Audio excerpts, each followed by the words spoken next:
Salam Bapak-Ibu Saudara, puji Tuhan pagi hari ini kita sungguh kembali bersyukur kepada Tuhan karena kasih-Nya, anugerah-Nya, berkat-Nya selalu dilimpahkan dalam kehidupan kita.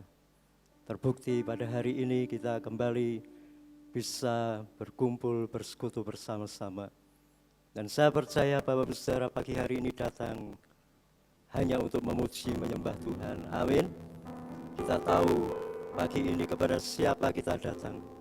Kita datang kepada Yesus Kristus, Tuhan dan Juru Selamat kita. Haleluya. Mari kita bersama-sama datang berdoa. Sungguh kami bersyukur kepadamu ya Bapa.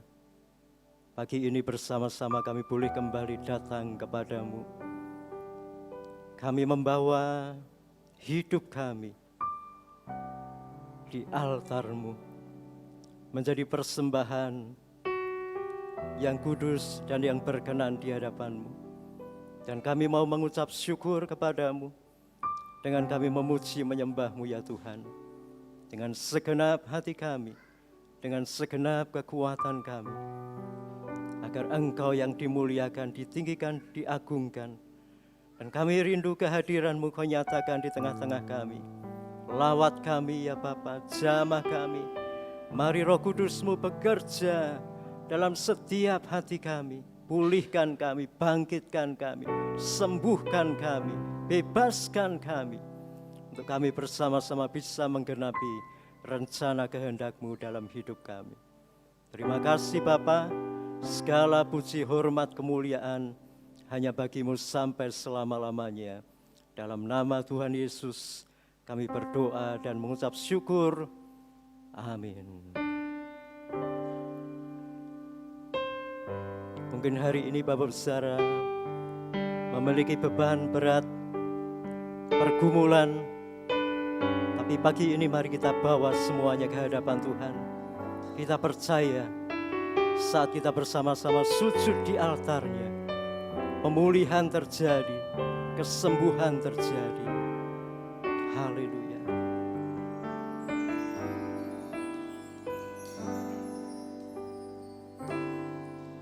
Bila hati terasa berat,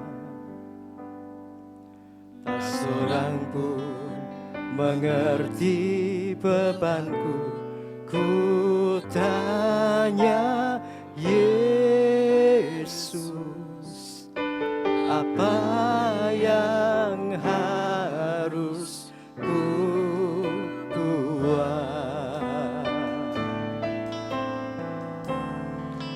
Dia berfirman, mari datanglah. Dia selalu pedulikan aku. Ku datang Yesus, Dia pikul segala bebanku. Sujud di altar-Nya, ku bawa hidupku. Ku terima anugerah-Nya, Dia ampuniku dan bebaskanku. Dia ubah hidupku, barui hatiku. Sesuatu terjadi saat datang di altar-Nya.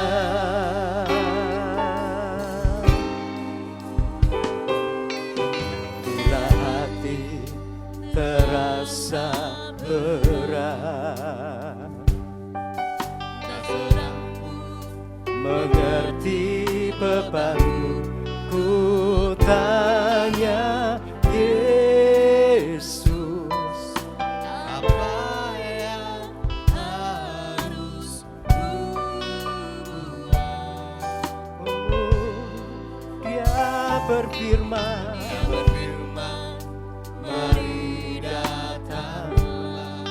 Dia selalu pedulikan aku.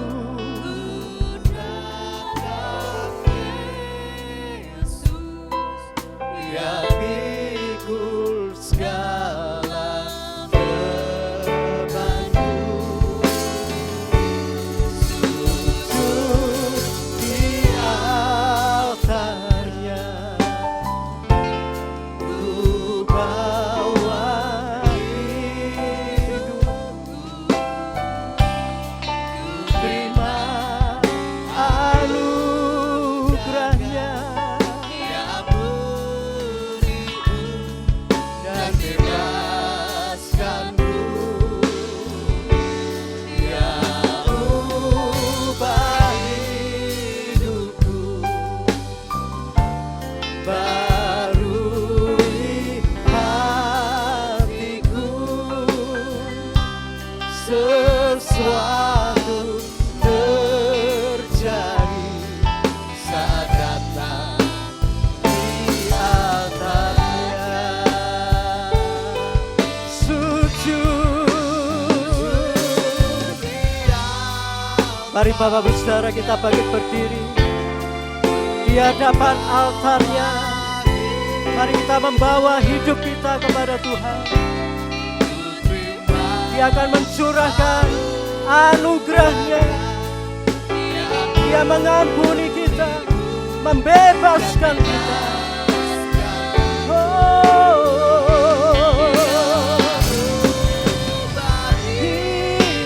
Hidupku barui hatiku. Sesuatu terjadi saat datang di altarnya. Sesuatu terjadi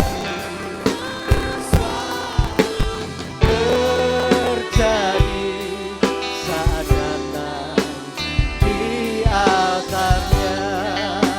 Sesuatu terjadi, sesuatu terjadi saat datang di altarnya.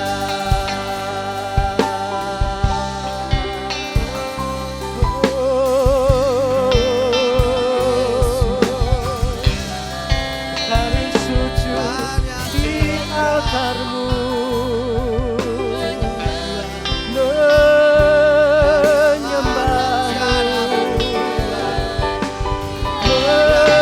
meninggikan Engkau,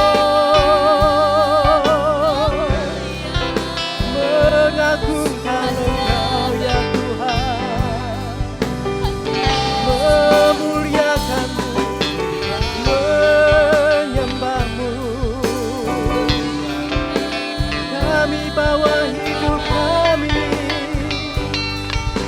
untuk memuja-Mu, untuk menyembah-Mu. Kami percaya mujizat terjadi, kuasa-Mu terjadi, kesembuhan terjadi saat kami menyembah-Mu. Tuhan kami yang hidup, juru selamat kami. Haleluya.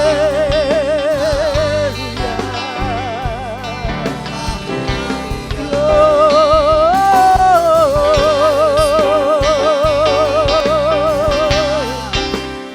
glory.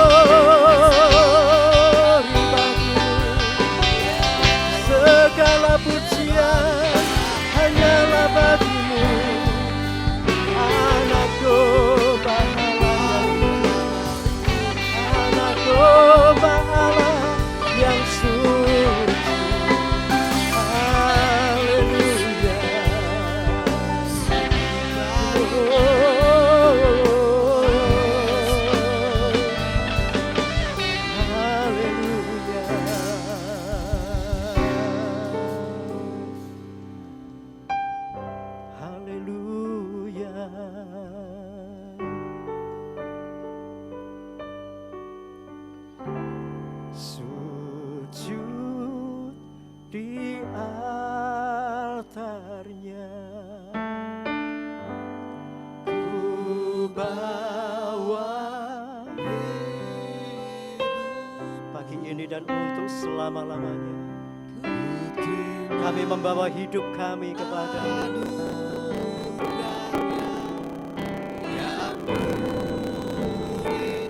Ya bebaskan, ya ubah hidupku.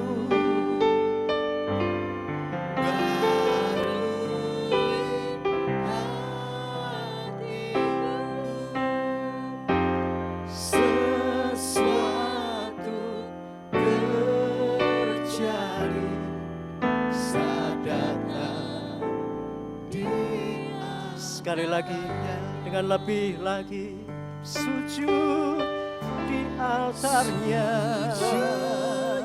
Di altarnya ku bawa hidupku, ku terima anugerahnya. Dia ampuniku dan bebaskanku. Dia ubah hidupku, ubah hidupku. Barui hatiku. Sesuatu terjadi, mujizat terjadi, mujizat, kesembuhan terjadi, kesembuhan terjadi saat datang di altarnya.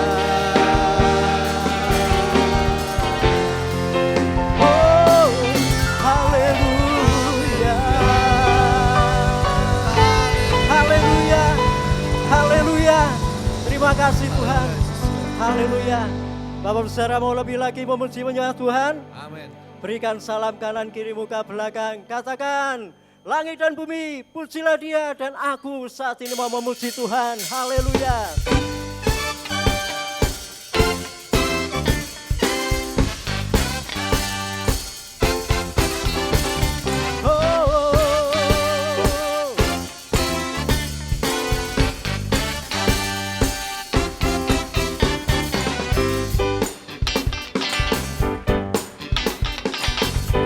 Bersama-sama. Langit dan bumi pujilah Tuhan, sebab Dia ciptakan semuanya. Keagungannya mengatasi langit bumi, sembah sujud di hadapannya.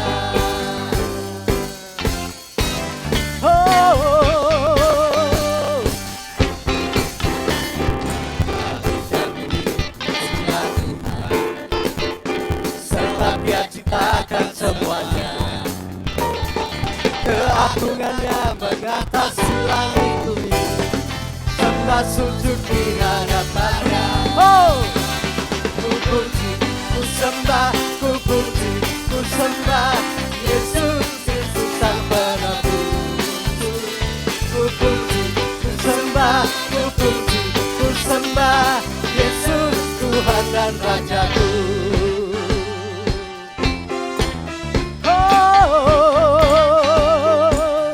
Langit dan bumi, pujilah Tuhan, sebab Dia ciptakan semuanya. Keagungannya mengatasi langit bumi, sembah sujud di hadapannya. Ku puji, ku sembah, ku puji, ku sembah Yesus Kristus Sang Penebus. Ku puji, ku sembah, ku puji, ku sembah Yesus Tuhan dan Rajaku.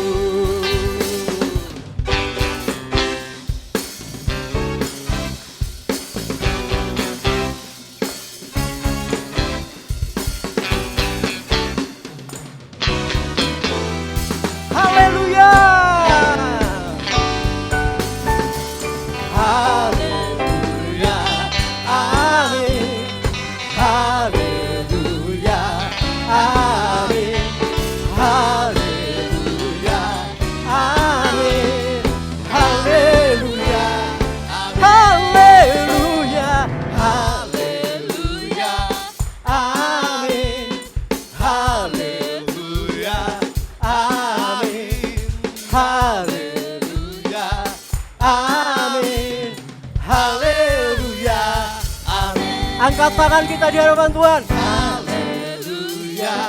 Amin. Oh, Haleluya. Amin. haleluya. Haleluya. Amin. Oh, sekali lagi. Haleluya. Haleluya. Amin. Haleluya.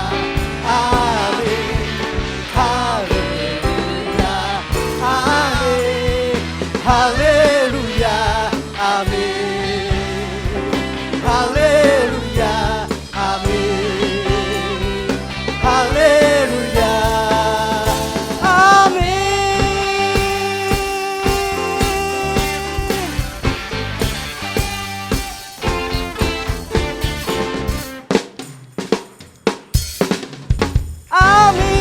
Amin. Haleluya. Silakan duduk Bapak Saudara. Haleluya. Waktu Tuhan selalu yang terbaik dalam hidup kita. Amin. Bapak Saudara tidak perlu cemas, tidak perlu khawatir ketika terus menanti di hadapan Tuhan.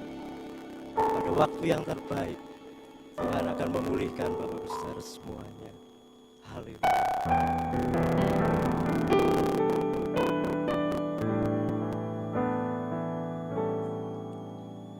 Ku nantikan janji Allah digenapi dalamku. Ku harapkan yang terbaik terjadi di dalamku. Yang ku tahu Dia kerjakan seturut firman-Nya bagi kemuliaan-Nya. Yang ku yakin Dia sediakan seturut kasih-Nya bagiku. Jemaat Tuhan saja, naikkan pujian ini di hadapan Tuhan.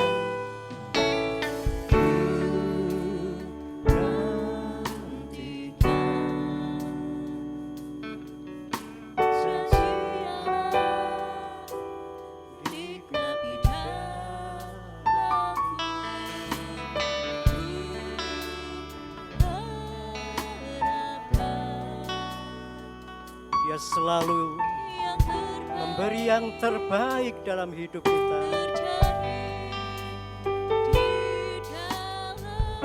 Yang ku tahu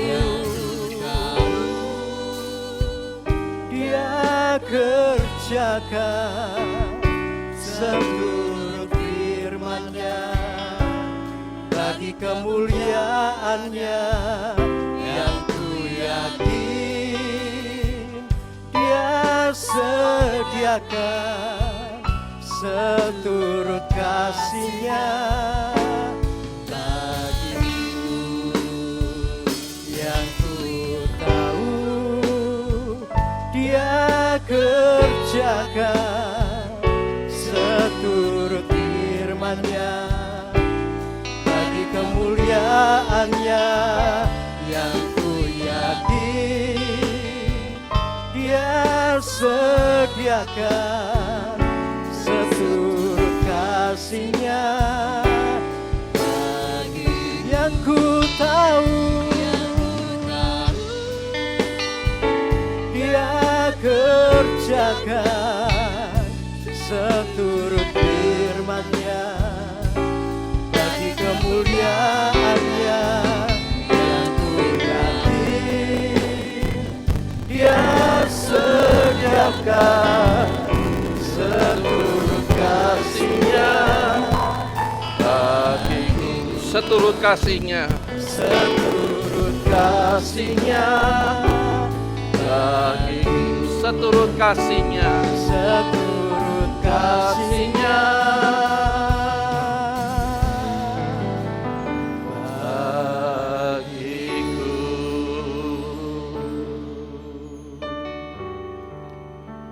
terima kasih kami boleh menikmati hadirat-Mu pagi hari ini ya Tuhan. Di dalam hadirat-Mu kami mendapatkan kekuatan, kami boleh mendapatkan kedamaian, kami boleh mendapatkan jawaban, bahkan kami boleh mengalami kuasa Allah. Terima kasih Tuhan, Engkau sudah menghintar kami, mendorong kami, menuntun kami, memotivasi kami untuk hadir di tengah-tengah ibadah ini. Dan itu adalah satu keuntungan bagi kami. Itulah sebabnya Tuhan kami bersyukur pagi hari ini kami boleh hadir. Dan kini waktunya kami mau menerima kebenaran firman-Mu untuk melengkapi pengetahuan kami, apa yang menjadi kehendak Allah dalam hidup kami. Supaya kami boleh maksimal hidup dalam rencana dan kehendak Allah yang mulia. Dan akhirnya hidup kami pun berguna, berdampak, dan bisa memuliakan nama Tuhan. Oleh sebab itu ya Tuhan, berfirman-Lah, sebab kami siap menerima dengan penuh sukacita di dalam nama Tuhan Yesus. Setiap kita yang siap diberkati firman Tuhan, katakan bersama saya, amin. Ya, shalom Bapak Ibu. Ya, puji Tuhan.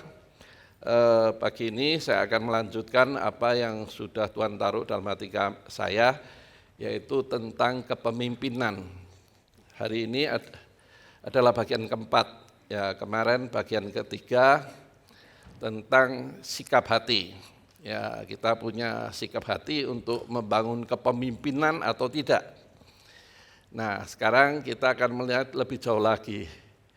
Kepemimpinan itu bisa dibagi menjadi dua, yaitu lewat apa? Mimpi. Mimpi itu bicara tentang visi. Nah, tentunya saya akan melihat berdasarkan firman Tuhan. Mimpi yang diperoleh dari Tuhan dan mimpi dari antusias dari dalam dirinya sendiri. Nah, di sini kita bisa melihat ya ternyata Tuhan itu mendorong setiap orang percaya, umat pilihan Allah lah, yang betul-betul merespon apa yang menjadi kehendak Allah. Nah, besok selanjutnya bagian yang ke-5 ini adalah kita bisa dipemimpin kalau punya motivasi melayani. Kalau tidak bisa. Melayani bukan diri sendiri, dua macam itu. Besok ya minggu depan, minggu ketiga saya sampaikan itu ya. Baik, kita akan membahas sekarang kepemimpinan bagian yang keempat. Jadi kepemimpinan itu adalah membangun mimpi, visi. Jadi kalau kita tidak punya mimpi, tidak punya visi, mimpi itu dua macam ya. Yang benar itu dorongan Roh Kudus, yang tidak benar ambisi. Nah, itu jelas Tuhan tidak akan menuntun memimpin orang yang ambisi. Ya. Dan membuat misi. Berbicara tentang misi itu strategi. Strategi ini tidak bisa kita sendirian. Ya, perlu tim. Ya, tim itu kerjasama. Masing-masing memberi masukan, kemudian menjadi lengkap. Nah, kalau sudah berkeluarga, timnya siapa? Ya, pertama istri, suami itu timnya, dijak rembuk bareng. Piye, gimana kita menghadapi situasi seperti sekarang ini? Ya, ini ketar-ketir semua seluruh dunia, walaupun yang perang itu Ukraina di Eropa sana, Ukraina sama Soviet diserbu begitu. Kenapa? Karena dampaknya bahan bakar naik semua. Ya, bahan bakar ya apa yang semuanya berasal dari bahan fosil itu, termasuk kain nanti juga ikut naik, ya karena naik semua itu. Ya. Ya, kita tidak perlu takut dan khawatir melihat seperti itu. Kenapa? Karena hidup kita di dalam tangan Tuhan. Nah, ayat itu sekarang baru kita rasakan. Apakah kita betul mengamini bahwa hidup kita di dalam tangan Tuhan. Walaupun 10.000 rebah di sisimu, engkau tidak akan apa-apa. Nah, di sini ayat ini kita aplikasikan betul enggak? Kita ngimani betul enggak? Sebab negara kita pasti kena dampaknya, inflasi itu pasti. Jadi sedang kena pandemi, perang, waduh. Jadi jangan kaget, jangan heran, percaya saja. Tuhan pelihara kita. Nah, ini bicara tentang iman. Jadi kalau situasi seperti ini dijai rembuk, dijai angel, ya sudah, enggak apa-apa. Udah berserah pada Tuhan aja, minta tolong Tuhan. Sebab saya tahu ya keluarga ini tidak bisa menjadi tim yang baik. Ya gugu karepe dhewe, elan dhewe. Di sini tidak ada, di sana banyak. Di sini tidak ada yang ngaku maksud saya. Visi bukan didorong orang lain, tapi kebutuhan. Kebutuhan siapa? Keluarga, gereja, masyarakat yang menantikan munculnya kepemimpinan. Jadi yang mengharapkan munculnya kepemimpinan itu banyak ternyata. Kemarin sudah saya singgung ya dalam penyampaian kepemimpinan bagian ketiga ya. Ada gerbong di belakang kita yang sedang menantikan. Kita ini kan lokomotif. Pemimpin keluarga itu kan lokomotif. Gimana ini gerbong? Gerbong maksudnya anak-anak masa depannya seperti apa? Nah, kalau tidak mau didik sekarang, ya nanti lihat aja akhirnya pada waktu tuanya.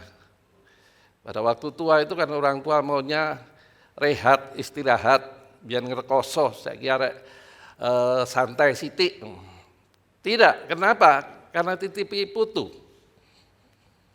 Bisa bayangkan itu, siapa yang salah? Ya orang tuanya, kenapa tidak membangun leadership anaknya, diberi kepercayaan. Jangan semuanya diambil alih. Anak dimanja itu, Alkitab sudah ngomong, anak itu tidak boleh dimanja. Diberi tanggung jawab, disuruh mandiri, bukan bergantung orang lain. Kalau iya di masa tuanya dia sukses, orang tuanya juga ikut mengalami sukses. Nah, ini kemarin sudah saya bahas itu. Nah, visi atau mimpi ini baik rohani maupun lahiriah terbangun lewat pergumulan dan tantangan hidup sampai kepemimpinannya muncul.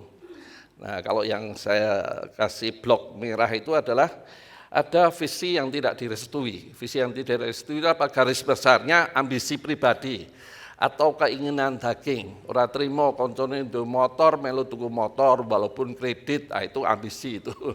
Belum waktunya itu, tidak boleh seperti itu. Itu jelas tidak akan dipimpin. Tidak akan dipimpin Tuhan. Ya. Jadi masalah rohani ini hari-hari ini sangat menentukan kriterianya. Apakah rohani kita ini dewasa atau tidak? Kalau tidak pasti bingung. Ya, karena situasi ekonomi ini. Ya, puji Tuhan negara kita ini produsen atau sumber fosilnya bagus sekali. Ya, batu bara misalnya. 2 tahun yang lalu itu 60 US dollar, hari ini 400. Bayangkan naiknya berapa kali itu.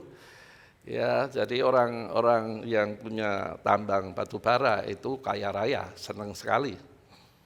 Karena rebutan. Kenapa? Eropa mulai melirik sini. Ya, kenapa? Karena kalau gasnya di stop sama Rusia, sedangkan 30% negara Eropa itu bergantung gasnya Rusia. Ya, jadi Eropa tidak mau ngerewangi Ukraina ya karena itu takut ditutup gasnya. Jadi bingung buat kontrak dengan negara berkembang yang punya hasil itu ya, termasuk di dalamnya adalah batu bara.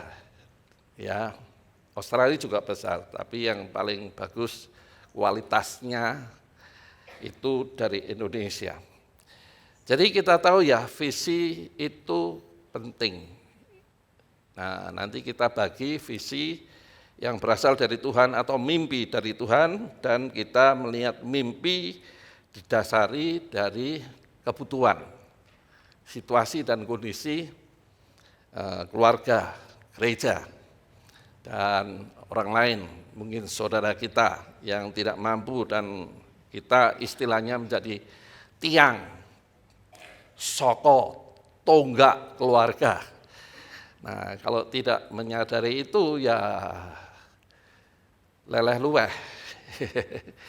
Es ben ngono.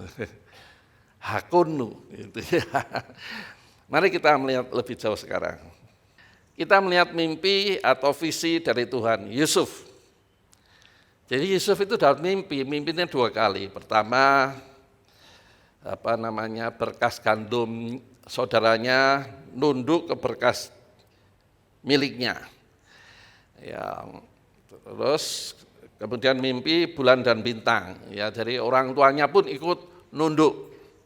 Nah, jelas kan saudaranya, wah, dimarah-marahi. Ya, saya tidak akan membuka ayatnya itu, nanti baca aja di rumah. Ya, Kejadian pasal 37 itu terus berlanjut, itu kisahnya Yusuf sampai endingnya. Ya, 44 itu puncaknya dia menjadi orang kedua, orang kepercayaan Raja Firaun pada masa itu.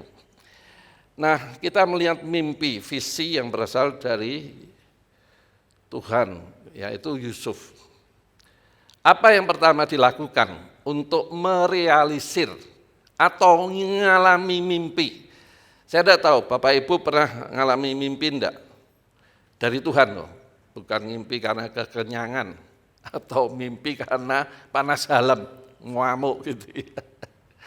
Kurang minum gitu ya. Ada juga mimpi dari itu atau mimpi yang lain. Ini yang saya maksud adalah mimpi dari Tuhan. Nah, kenapa tidak terrealisir? Nah, stepnya, langkahnya tidak belajar dari Yusuf. Keliru ya. Dari Yusuf. Apa langkah pertama? Akunya disalibkan, itu sudah saya bahas di bagian kedua, kalau tidak salah ya, bagian kedua. Aku jadi rahasia kepemimpinan itu walaupun punya mimpi dari Tuhan, tapi akunya tidak disalibkan, ya tidak akan berkembang mimpinya, tidak terrealisir. Artinya belum mau merendahkan diri di hadapan Tuhan. Ya, jadi akunya, apa wujudnya? Ini kan anak orang kaya. Kambing dombanya aja puluhan ribu, coba bayangkan itu. Kambing domba lembu mungkin, atau onta. Bayangkan berapa itu nilainya. Ya, onta berapa harganya? Tidak tahu Pak, di sini tidak ada onta. Sapi aja lah, sapi kan naiknya luar biasa. Karena kebutuhan meningkat, ekspor dari Australia berkurang, sehingga otomatis naik. Ya, jadi sapi naik, kambing ikut naik ya. Jadi bayangkan ini, kalau punya puluhan ribu, apa Pak indikasi? Coba saudaranya aja angon wedusnya itu sampai berhari-hari lamanya, tidak bisa pulang. Karena rumputnya sudah habis di daerah-daerah dekat situ.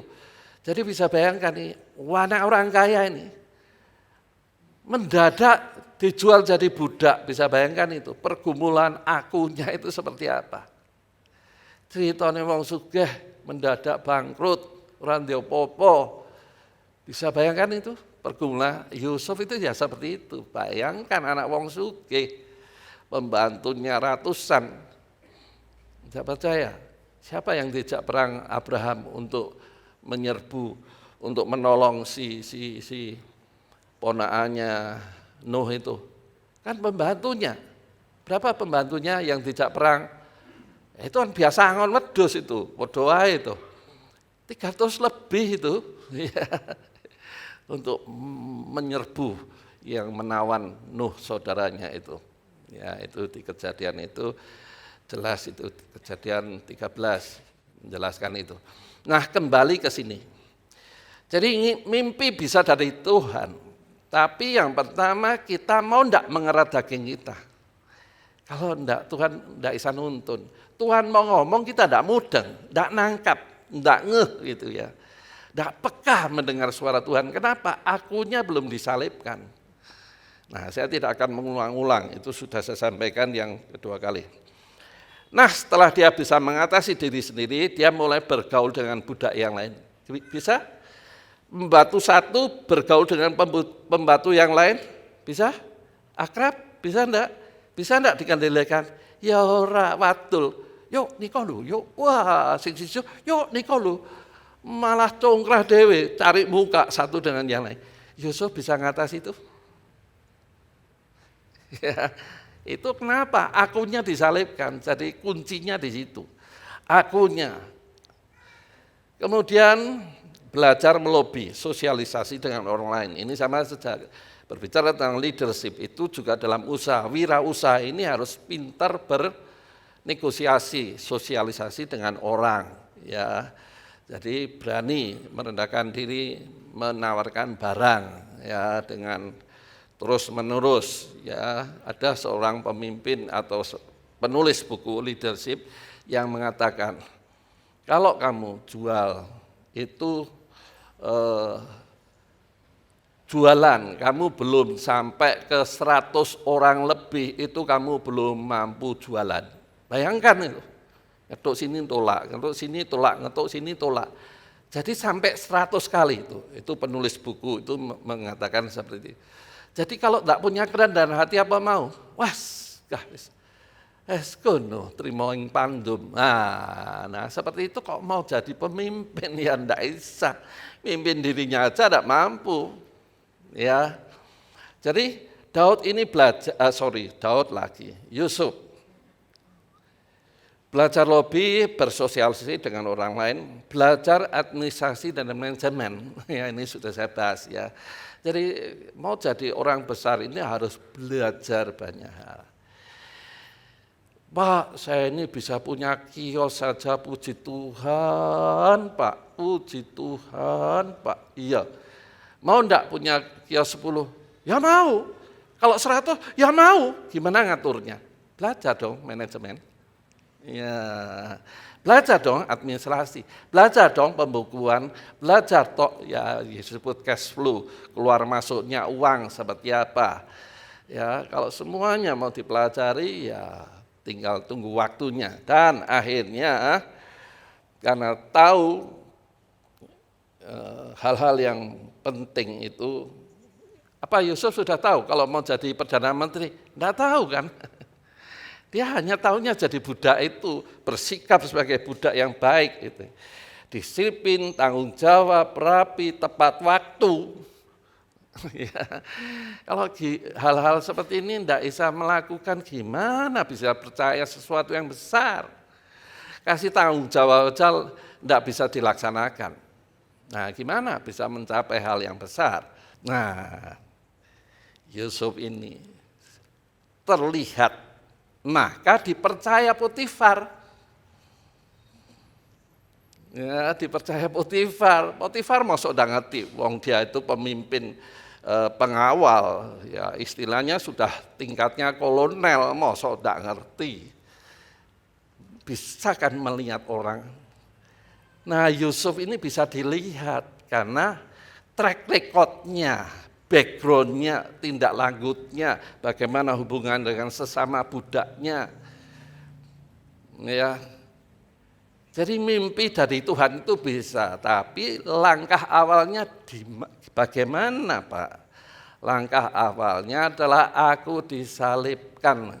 Itu kata umum, kata yang paling jelas, rendah hati. Itu rahasianya.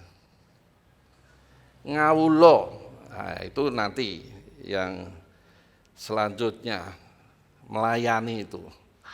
Kalau enggak melayani, ya maunya dilayani, itu bukan di gereja, itu perusahaan orang tuanya lah.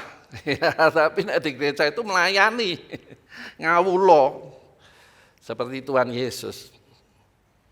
Ya, pemimpin itu seperti itu.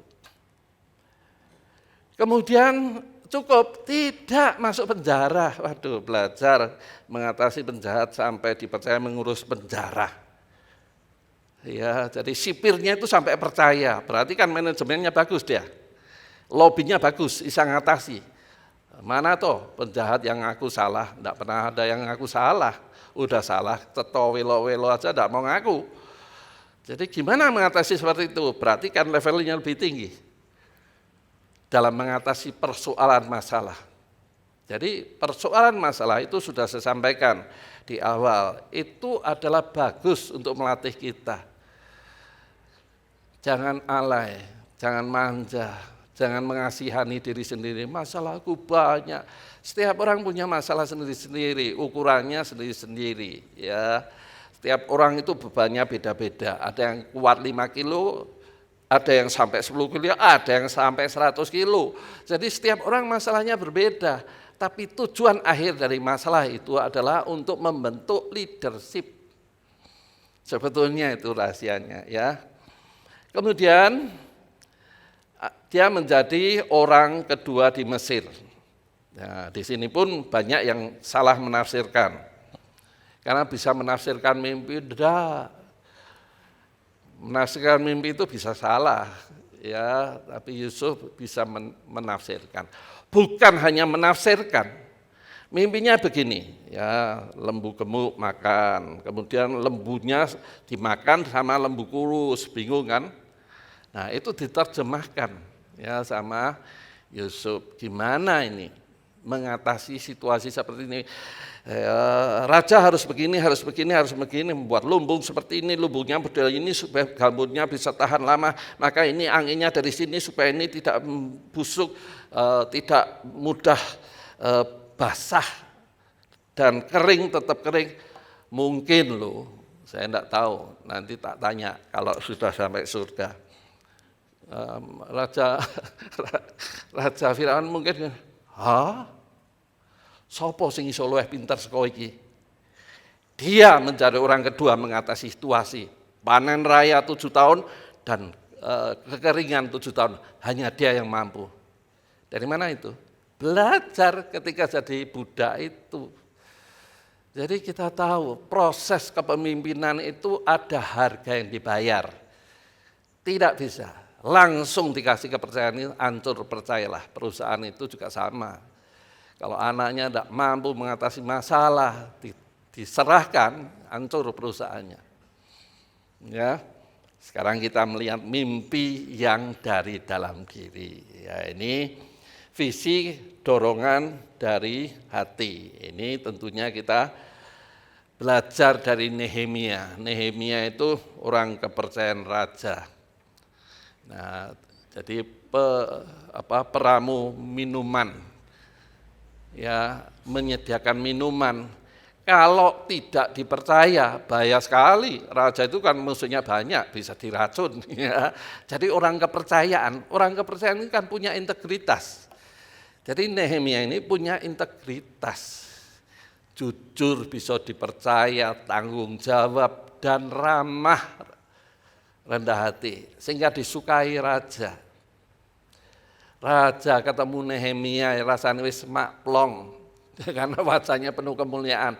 Nah, dia mendengar saudara-saudaranya Israel sedang mengalami kesedihan. Runtuh tembok-temboknya, penduduknya sangat sengsara. Dia doa, nangis.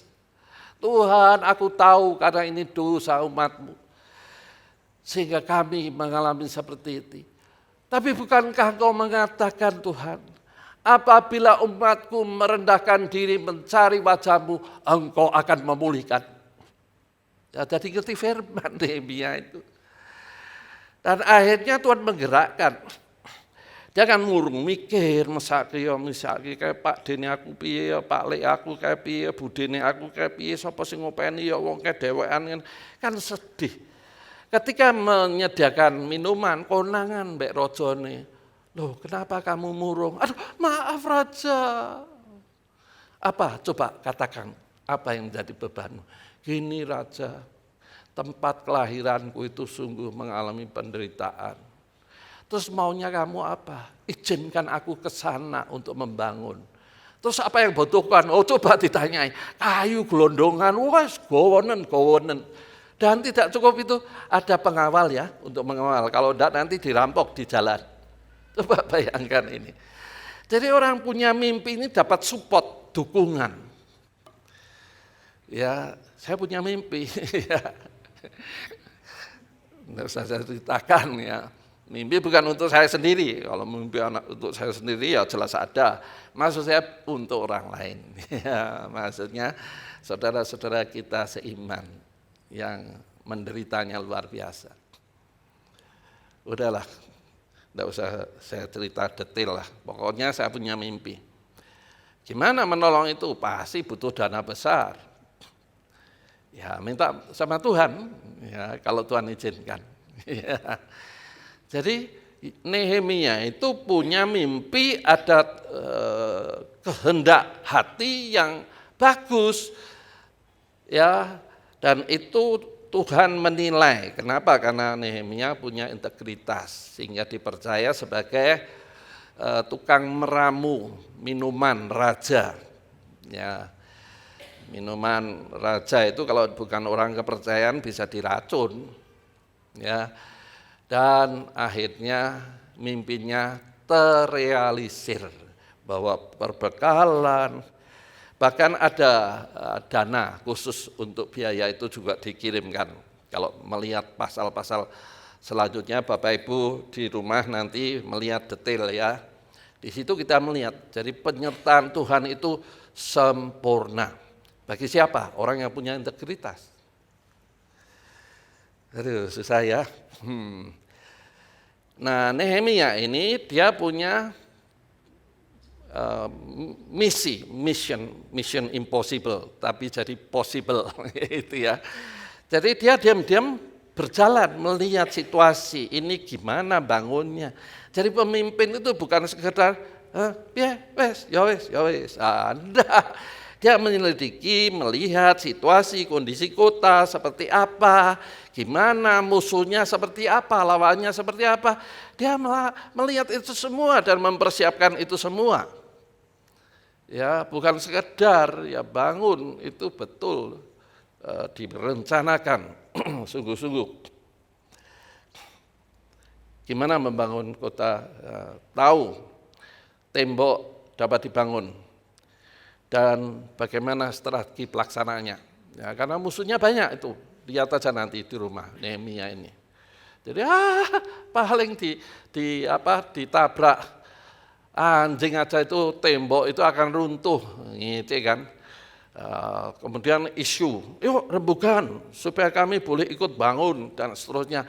Ya enggak kan, maka dari itu IKN, Ibu Kota Negara Nusantara di Kalimantan itu tidak mungkin ya investor dari negara tetangga diizinkan, pasti melihat blueprintnya, wah bahaya sekali. Ya maka dari itu dapat bantuan dari Uni Emirat ya 10M atau 140 triliun. Ini Pak Luhut sedang nemoni putra mahkota Arab Saudi. Ya kalau 10M lagi sudah 300 triliunan gitu. Nah mungkin negara tetangga blueprintnya ngerti, oh negara ini wah besok nanti diserang. Nah ini tidak mau juga Nehemia. Bangun kota itu cerita-cerita sama lawannya, tidak mau dia. Dia punya sendiri kerangka pikirannya. Punya program sendiri dalam pikirannya itu. Bahkan yang bisa perang, kerja sambil bawa senjata. Takut kalau mau diserbu, kalau ngomong diserbu itu sudah 10 kali lebih. Dan ini bukan ancaman kosong, kalau kita tidak mempersiapkan, ya bahaya dong. Tapi tidak usah mikir perang nuklir ya, wah gawe bunker, tidak usah. Tidak ada yang berani, bunuh diri itu namanya. Kalau perang nuklir itu tidak ada yang berani, itu cuma gertak sambal masing-masing. Tidak ada yang berani, ancur-ancuran negara kiamat dadak itu. Jadi tidak usah mikir sampai sejauh itu. Jadi perencanaan hidup aja lah. Aduh, perencanaan hidup ini sebetulnya kalau kita ini apa toh punyanya. Tuhan kan ngomong toh pada waktu memberi makan 5.000 orang prianya saja, belum wanitanya, belum anak-anaknya. Tuhan ngomongnya apa? Apa yang ada padamu? Apa yang ada padamu? Apa sing ono? Ning omah ki ono apa? Halaman. Udahlah halaman itu kita tata, bikin misalnya kolam ikan bioflok. Itu ikannya itu bisa di situ sampai puluhan ribu tapi sehat. Gimana caranya? Itu ada caranya ya. Apa tanaman? Nah, tanaman ini kan sedang booming sekarang. Ya, bukan gelombang cinta, bukan zeman. Udah tanya dia itu jagonya itu. Ya, tanamannya bagus-bagus itu. Ya, seperti itu kan datangkan uang kan. Kalau itu penghasilan melebihi dari gaji kita, berhenti kerjanya gitu. Jangan leren kerja langsung, iki belum berhasil ya jangan. Ayam tidak bau, gimana? Ada caranya. Jadi banyak hal yang bisa kita usahakan kalau mau. Nehemia mau. Ya Nehemia mau. Sehingga dipercaya. Bahkan gajinya pun dia gunakan untuk biayai tenaga kerjanya. Luar biasa ya. Merahasiakan rencana dari musuh agar tidak tahu rencananya. Ya, jadi tidak bisa, kita harus betul-betul menjalani kehidupan ini dengan serius. Serius. Ya, sudah saya singgung ya, karena kehidupan kita ini nanti kalau ini pokoknya lihat aja lah. Israel bangun Bait Suci Salomo, siapa yang ya untuk ketiga kali itu siapa yang meresmikan Antikris? Sebelum Antikris meresmikan, kita diangkat, berarti tubuh kemuliaan. Kemudian 7 tahun kemudian Tuhan menghancurkan dan seluruh pengikutnya Antikris, maka Tuhan Yesus memimpin dunia ini 1000 tahun. Kita ikut ambil bagian enggak? Dengan tubuh kemuliaan. Jadi selama 1000 tahun. Jadi kalau kita tidak mempersiapkan sekarang, ya jangan-jangan kita tidak ikut terangkat. Kenapa? Karena di situ kan jelas kan, banyak dipanggil, sedikit yang dipilih. Kenapa? Tidak mengenakan pakaian kebenaran. Wahyu, itu Matius 22, ayat 12-14. Wahyu 19, ayat 7-8 mengatakan, siapa yang layak jadi mempelai wanitanya? Yang berpakaian linen halus, yaitu kebenaran hidup. Kita melihat kan, hidup ini serius, kalau tidak ya kita akan menanggung akibatnya selama-lamanya. Lalu siapa Pak yang dipimpin? Kalau itu Antikris itu belum kiamat itu nanti setelah 1000 tahun, iblis kan dimasukkan jurang maut, itu dilepas. Siapa yang bisa dibujuk iblis? Apakah kita yang sudah tubuh kemuliaan? Ya enggak. Mereka yang belum tubuh kemuliaan yang kita pimpin itu yang dipengaruhi untuk memberontak menyerbu Tuhan Yesus di Yerusalem itu. Itu yang disebut perang Gog Magog. Nah, itu termasuk Rusia dan kelompoknya itu menyerang. Alkitab menulis itu. Kalau kita sudah terangkat, tidak mungkin dipengaruhi iblis karena tubuh kemuliaan kan. Mereka yang belum mengenakan tubuh kemuliaan itu yang bisa dipengaruhi oleh iblis yang dilepas lagi. Nah setelah itu langit baru, bumi baru. Bumi ini sudah tidak ada lagi ya selama-lamanya. Selama-lamanya dan selama-lamanya. Belum selesai. Bangun visi selaras kehendaknya. Gimana caranya? Adalah hidup melekat pada Tuhan, kembali ke situ, ujung-ujungnya ke situ, melekat, bukan tahu Tuhan, mengenal Tuhan. Itulah sebabnya ketika baptisan anak-anak kita 27 orang itu saya ngomong, yang penting bukan punya Alkitab sebagai souvenir dari gereja, tapi baca renungkan sampai mengenal.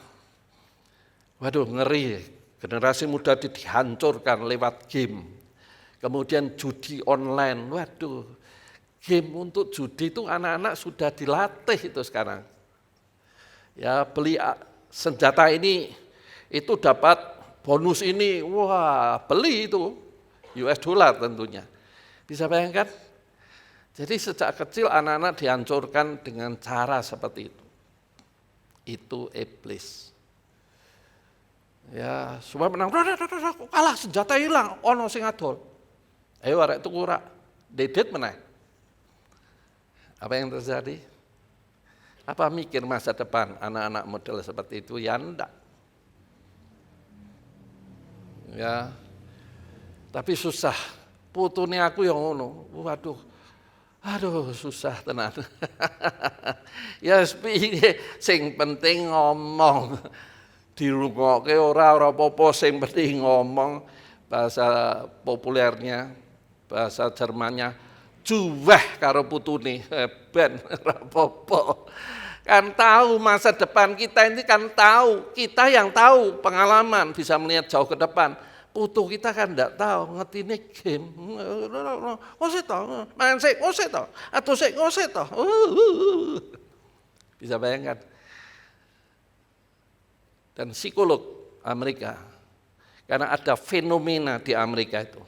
Kenapa yang bantai itu justru saudaranya, temannya sekelas? Karena enggak punya pri kemanusiaan. Jadi orang sing gini itu enggak punya pri kemanusiaan. Dan itu diadopsi oleh dosen di Jogja, ngomong, anak-anak hati-hati ya. Ini saya sudah dapat literaturnya dari peneliti Amerika. Bahwa anak yang suka game perang itu tidak punya pri kemanusiaan. Dan kalau kita minta fakta, tawuran itu kan biyen zamannya aku ijen, ditonton koncone. Zaman saiki gawa celurit, kan mateni. Kayaknya ora gelo ki mateni wong. Ndak punya pri kemanusiaan. Kenapa? Sumbernya dari permainan game. Bisa bayangkan? Inilah akhir dari akhir zaman. Jadi yang penting tahu kehendaknya. Kalau tahu kehendaknya, jalani hidup ini dengan sukacita. Ya, sukacita dan percaya. Ya, sukacita saja dia tidak percaya, ya susah dewe. Tapi kalau kita percaya, kita tahu selembar rambut pun tidak akan rontok tanpa seizin Tuhan. Ya, seperti sekarang Omikron sudah mulai melandai. Saya belum mau buka, kenapa? Karena susah ngomongnya. Saya bukan satgas COVID-19, sudah melandai. Tapi teman saya, maksudnya sebawah saya, sebawah usia Bu Paulus, pada meninggal itu kena Omikron di Temanggung. Sehingga Temanggung itu sekarang tidak berani tatap muka seperti ini, masih online semua. Jadi Omikron. Ini ngomong, ini kalau ini sudah selesai nanti akan muncul varian baru. Kapan rampungnya? Sampai Tuhan datang. Tidak ada rampungnya Omikron ini, COVID-19 atau virus ini tidak akan selesai, virus corona ini. Jadi yang penting adalah membangun hubungan dengan Tuhan. Bagaimana membangun hubungan dengan Tuhan? Caranya kera daging. Percayalah, firman itu ya dan amin, bersifat kekal. Tuhan ngomong ini berlaku bukan hanya nanti 1 abad atau 1 masa 1000 tahun, 1 abad, itu tidak, ya sampai selama-lamanya. Alkitab jelas itu firman, jadi firman itu tidak perlu direvisi, benar.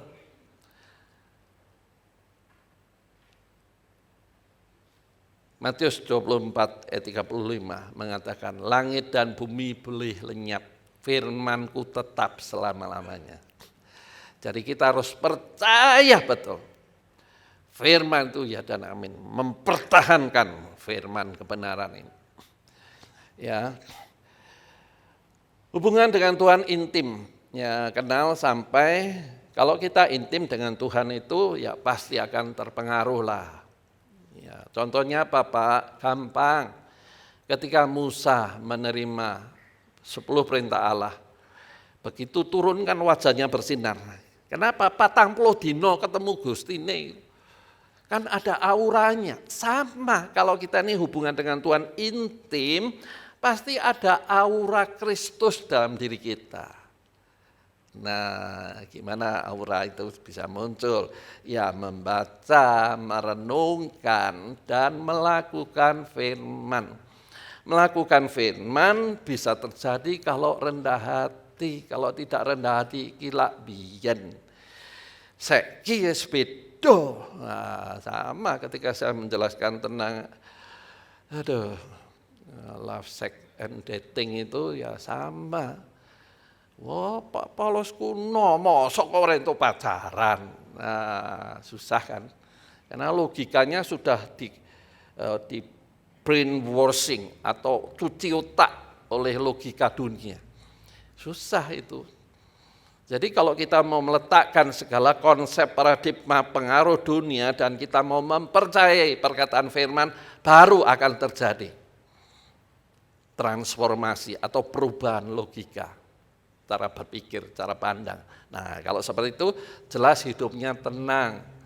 Jelas akan muncul sifat-sifatnya, karakternya.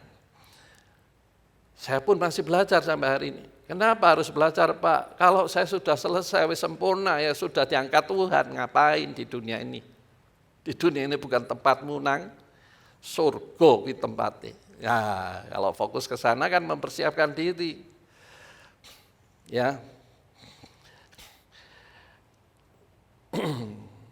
Nah, bagaimana itu? Nah, kalau Efesus 4 itu jelas mengatakan perbarui pikiran dan roh. Roh itu percaya Tuhan, percaya nokodino, percaya hari baik, hari tidak baik, itu harus dibaharui. Efesus itu jelas mengatakan sehingga kita muncul paradigma sifat karakter sebagai warga kerajaan Allah. Dalam skala persoalan Tuhan selalu memberi jalan keluar dan kemenangan. Saya percaya itu. Ya, saya percaya itu. Nah, saya ya tidak usah cerita lah. Aduh, arek ngomong rasa lah. Semua orang itu punya masalah, percayalah. Maksud saya tidak punya masalah. Tapi tidak perlu tahu cerita Allah yang minta belas kasihan, ya tidak perlu gumul sama Tuhan. Tuhan pasti menolong tepat pada waktunya. Itu namanya mempercayakan untuk hidup sepenuhnya. Tapi tidak bisa kita ini pasrah ing pandum, tidak ada laku, tidak melakukan apapun, ya tidak boleh dong. Kita tetap action, kita tetap melangkah. Apa itu? Ya bangun leadership itu yang terpenting di situ. Karena di dalamnya kalau kita melihat Yusuf itu dia tidak punya dendam itu. Bahkan dia ngerjain saudaranya tapi tidak tahan, memang dasarnya lembut. Sudah dibarui akhirnya dia bilang, "Aku Yusuf saudaramu." Wah, kaget. Ya, dan akhirnya ayah ibunya datang dan menyembahkan digenapikan mimpinya. Nehemia juga sampai orang geleng-geleng dalam waktu 2 bulan kok bisa bangun itu tembok kota Yerusalem yang runtuh. Musuhnya pun menyadari ini tidak sendirian, ini ada Tuhannya, orang Israel yang ikut menyertai. Nah, kita sendiri pun akan mengalami hal sama, percayalah. Kalau kita bisa ada hari ini, itu penyertaan Tuhan. Kalau besok ada masalah ada jalan keluarnya. Percayalah kalau misalnya terjadi inflasi, kita harapkan tidak. Tapi gimana? Ya, kalau kayak deli itu import semua, 80%. Yang 20% gimana? Ya susah, termasuk bawang. Jadi susah kita ini karena belum bisa mandiri sing mesake presiden kita. Itulah sebabnya kita melihat kan dunia politik ini sulit. Pokoknya Pak Jokowi terus tidak bisa itu bisa diturunkan seperti Gus Dur. Gus Dur kan buat dekret untuk melawan Undang-Undang Dasar sama MPR ditutup, tidak boleh. Akhirnya Gus Dur turun. Karena buat dekret, presiden kita kan sudah ngomong, jangan cari muka, saya sudah punya muka. Jangan melanggar konstitusi, saya tidak mau. Kalau kamu terus memaksa, kamu sedang menjerumuskan. Nah, jadi punya integritas itu ya presiden kita itu seperti itu. Lah gimana Pak penggantinya? Tuhan pasti sediakan pengganti yang baik, yang setara, yang bisa melanjutkan visi misi presiden kita. Nah, kalau kita melihat situasi seperti itu kan kata kuncinya adalah integritas. Kalau kita punya integritas pasti dipercaya. Kalau misalnya saya bos, ya saya akan melihat itu karyawan saya punya integritas, pasti saya kasih posisi yang bagus. Nah mungkin sembarangan, karena pinter ngomong aja, ya enggak. Integritas, ketok kerjone, ya bukan omong itu. Nah, jadi hal-hal seperti itu selaras, dunia dan rohani itu sebetulnya hampir selaras, tidak mungkin sama tentunya. Ya, jadi mari kita bangun leadership kita. Nah, kalau kita niat hari ini dan lupa yang kemarin, ya lihat aja di YouTube, karena itu udah hilang. Kecuali kena perang cyber, hilang semua. Dan kesimpulannya aja, pola visi dan misi dalam kehidupan ini, walau mengalami tantangan baik internal maupun eksternal. Internal itu selaras dengan keluarga yang tidak mudah. Ya, tidak perlu gengsi lah, kita mulai merintis apalah usaha pekerjaan yang bisa meningkatkan penghasilan. Apa yang ada padamu? Ya. Kemudian jangan pesimis. Kalau kita punya komitmen, Tuhan aku mau seperti yang kau sampaikan lewat lidah bibir hambamu. Aku mau Tuhan, tolong pimpin aku. Bimbing aku Tuhan, supaya aku bisa mencapai seperti yang Tuhan inginkan. Nah, lihat itu. Sedikit demi sedikit kita akan dipimpin dalam rencananya. Dan kata kunci semuanya itu adalah kalau kita rendah hati. Amin. Kita datang pada Tuhan, kita naikkan pujian dengan sayapmu. Saya undang semua berdiri, kita naikkan pujian ini bersama. Berkata kau besertaku, maka kuat roh dan jiwaku. Tanganmu Tuhan selalu menantikan, di setiap langkahku percaya.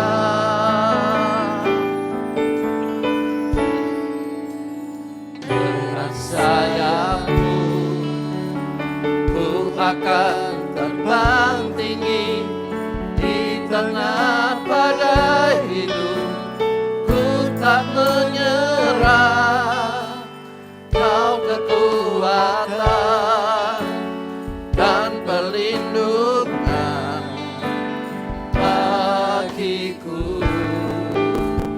Pertolonganku di tempat maha tinggi, ku megangkan tanganmu, aku berserah, kau ku nantikan, kau yang ku sembah, Yesusku, Rajaku.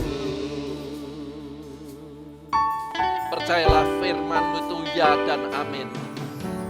Firman-Mu berkata kau besertaku, maka kuat roh dan jiwaku. Tangan-Mu Tuhan selalu ku nantikan, di setiap langkahku percaya. Sayapku ku akan terbang tinggi di tengah badai hidup. Ku tak menyerah, kau kekuatan dan perlindungan bagiku.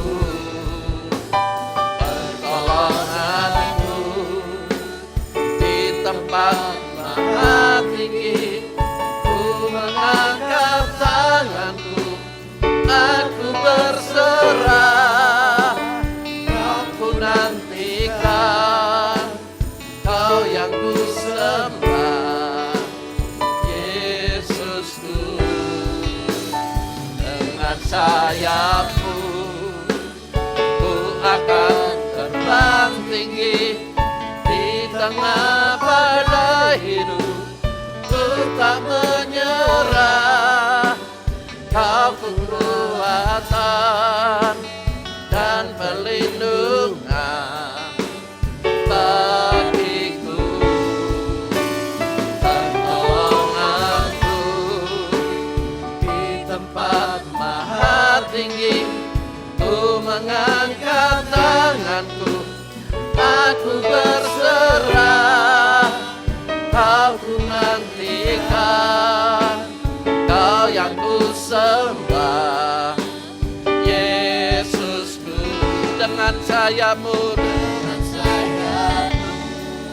kami percaya Tuhan, Kau mampu menuntun kami Di tengah untuk masuk dalam rencana-Mu. tak menyerah. Walaupun angin dan badai menerpa, kami tetap maju.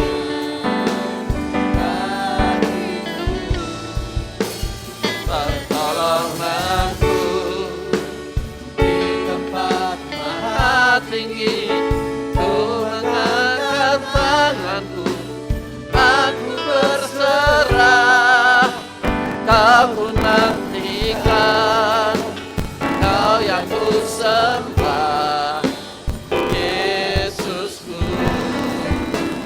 Rajaku.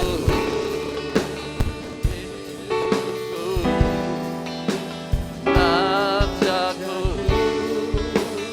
Yesusku, Rajaku. Kami percaya firman-Mu ya dan amin. Kami mau berjalan seturut kehendak-Mu.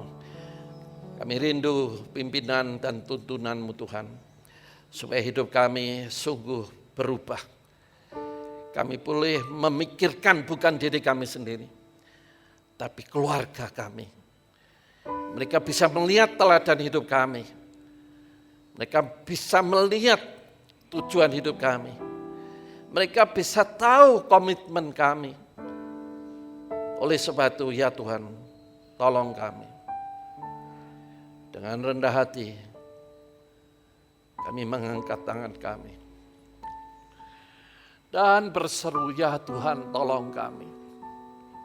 Kami mau hidup kami berdampak, khususnya bagi keluarga, bagi gereja, bagi komunitas di mana kami berada. Biar mereka bisa melihat citra Kristus nampak, sifat dan karakter sifat Kristus bisa nampak di dalam hidup.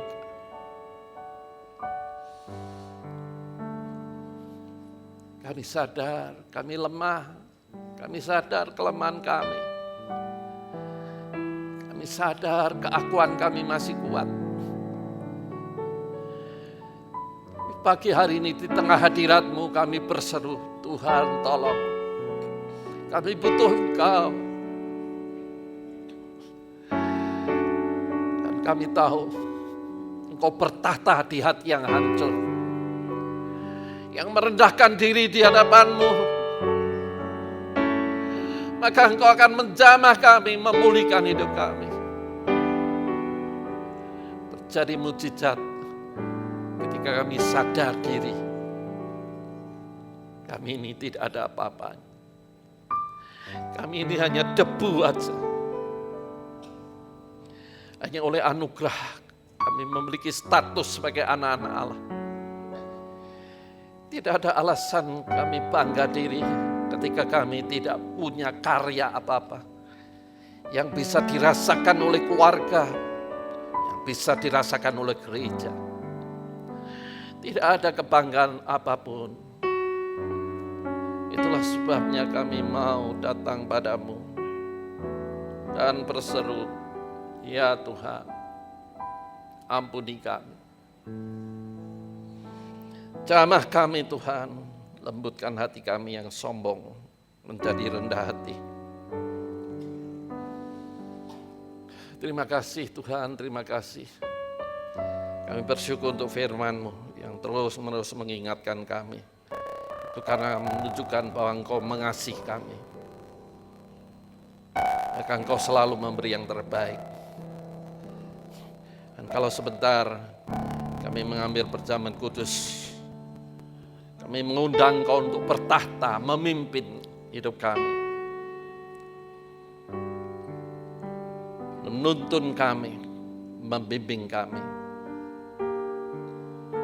Tambahkan kepekaan kami untuk mendengar suara. Berikan kami roh pengendalian diri, sehingga hidup kami tidak memalukan, tapi menjadi berkat dan memuliakan nama Tuhan. Kami terima berkat firman-Mu dengan pengucapan syukur di dalam nama Tuhan Yesus. Setiap kita yang sudah diberkati katakan bersama saya, amin. Silakan duduk. Saya undang pelayan perjamuan kudus untuk membagikan hosti dan anggur. Sudah semua? Mari kita bangkit berdiri. Kita angkat roti atau hosti yang merupakan gambaran tubuh Kristus yang terpecahkan. Dan ketika mereka sedang makan, Yesus mengambil roti, mengucap berkat, memecah-mecahkannya, lalu memberikannya kepada murid-muridnya, dan berkata, ambillah, makanlah, inilah tubuhku. Tuhan, kami bersyukur selama kami hidup, artinya Engkau masih memberi kesempatan. Dan kesempatan ini tidak akan kami sia-siakan.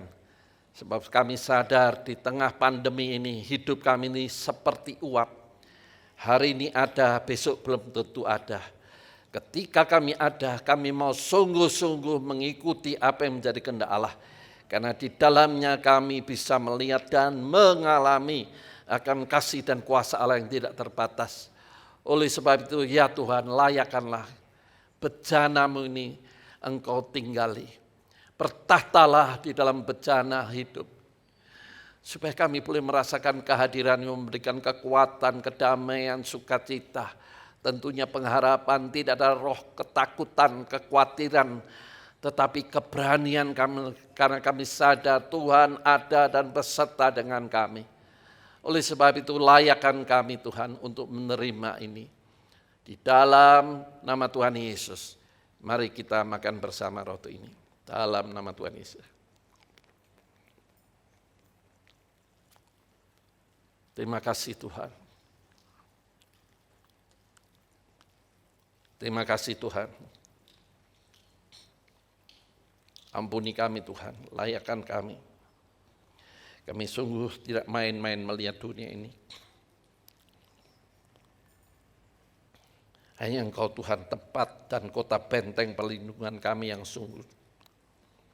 Kepadamu kami percaya, kepadamu kami berharap. Sesudah itu ia mengambil cawan, mengucap syukur lalu memberikannya kepada mereka dan berkata, minumlah kamu semua dari cawan ini. Sebab inilah darahku, darah perjanjian yang ditumpahkan bagi banyak orang untuk pengampunan dosa. Tuhan, kami sadar kelemahan kami. Kami ini tidak ada apa-apanya Tuhan. Oleh sebab itu tolong Tuhan, kami tahu kelemahan kami, tetapi kami tak berdaya. Itulah sebabnya kami berseru padamu Tuhan, berikan kami kuasa, kemampuan untuk kami mengatasi manusia daging kami. Sehingga hidup kami boleh berdampak dan bisa memuliakan nama. Ampuni Tuhan, sucikan, kuduskan. Dan kami percaya setiap kami yang sungguh merendahkan diri di hadapan-Mu pagi ini, Engkau akan menjamah, memulihkan hidupnya. Apapun masalah persoalannya, Engkaulah yang menjadi jawaban. Oleh sebab itu kami mengucap syukur, kami terima anggur yang merupakan lambang darah Kristus yang tercurahkan ini dengan iman di dalam nama Tuhan Yesus. Mari kita minum bersama.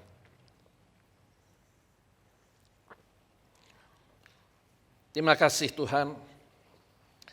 Terima kasih Tuhan.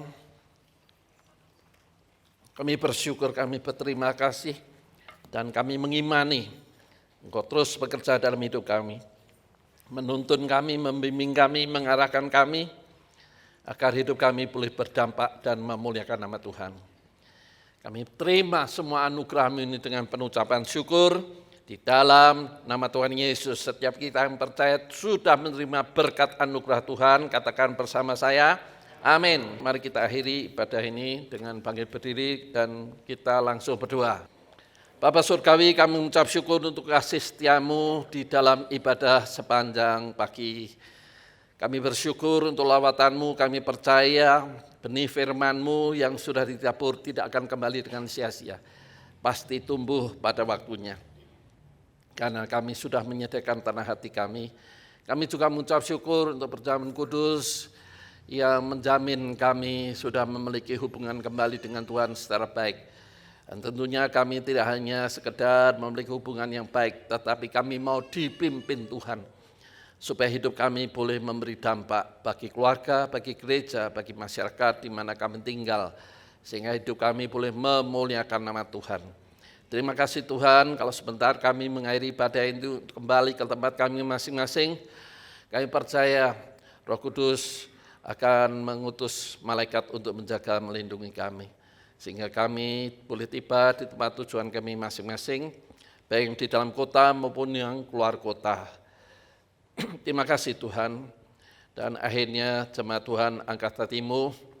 Terimalah berkat dari Allah Bapa, kasih setia dari Tuhan Yesus, dan pimpinan pertolongan Roh Kudus yang akan menuntun jalan hidupmu kepada rencana Tuhan. Terimalah berkat ini di dalam nama Tuhan Yesus. Setiap kita yang percaya katakan, amin. Tuhan memberkati, sampai ketemu lagi.